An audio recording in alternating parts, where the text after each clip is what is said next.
తెల్లవారుజామున మీర్ చౌక్లో భారీ అగ్ని ప్రమాదం జరిగింది. కానీ ఇంత విషాదం జరుగుతుందని ఎవరు ఊహించలేకపోయారు. ఒక్కసారిగా 8 మంది మరణించారు, 8 మంది మరణించారని ఇప్పటికీ అధికారులు ధృవీకరించారు. అయితే మరో 3 కూడా మరణించారని తెలుస్తోంది. కానీ అధికారులు ఇంకా దానికి సంబంధించిన కన్ఫర్మేషన్ ఇవ్వలేదు. హైదరాబాద్ చార్మినార్కి అతి సమీపంలో ఈ ప్రమాదం జరిగింది. ప్రమాద తీవ్రతను ముందుగానే గుర్తించిన అధికారులు ఉదయమే అది చార్మినార్కి వచ్చిపోయే దారి కాబట్టి, ఈ టైంలో అది కూడా సండే కూడా కాబట్టి జనాలు ఎక్కువ ఉంటారని, ఇంకా ఏం జరుగుతుందో తెలియక ఆ దారులన్నీ ముందే మూసేశారు. సో అప్పుడే ఇది ఎంత పెద్ద అగ్ని ప్రమాదమో అందరూ గమనించారు. కానీ ఇప్పుడు 8 మంది మరణించేసరికి ఒక్కసారిగా అందరూ బాధపడుతున్నారు. అసలు దీనికి కారణం ఏంటి? ఏసీ కంప్రెసర్ పేలిందా, లేకపోతే షార్ట్ సర్క్యూట్ జరిగిందా, లేకపోతే ఇంకేమున్నాయి? ఒకవేళ సరే అగ్ని ప్రమాదం జరిగింది, మరి అక్కడ ఫైర్ మెజర్మెంట్స్ ఎలా ఉన్నాయి? ఆ భవనం నుంచి తప్పించుకోవడానికి అసలు దారులు ఉన్నాయా?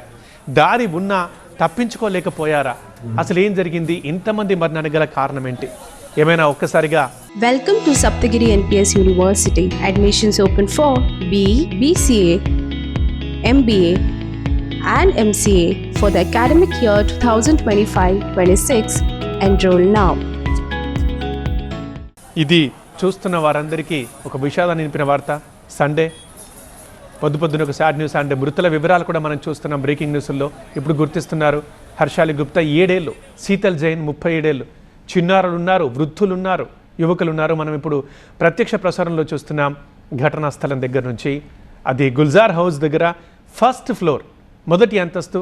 పూర్తిగా 4 కుటుంబాలకు సంబంధించిన మనుషులు అక్కడ ఉన్నారు, ఇంకొంచెం ఎక్కువనే ఉన్నారని రైట్ మనం ప్రత్యక్ష ప్రసారంలో చూస్తున్నాం ప్రస్తుతం అక్కడి విజువల్స్. మృతుల్లో 3 మహిళలు ఉన్నారు, 2 చిన్నారులు ఉండడం విషాదకరం.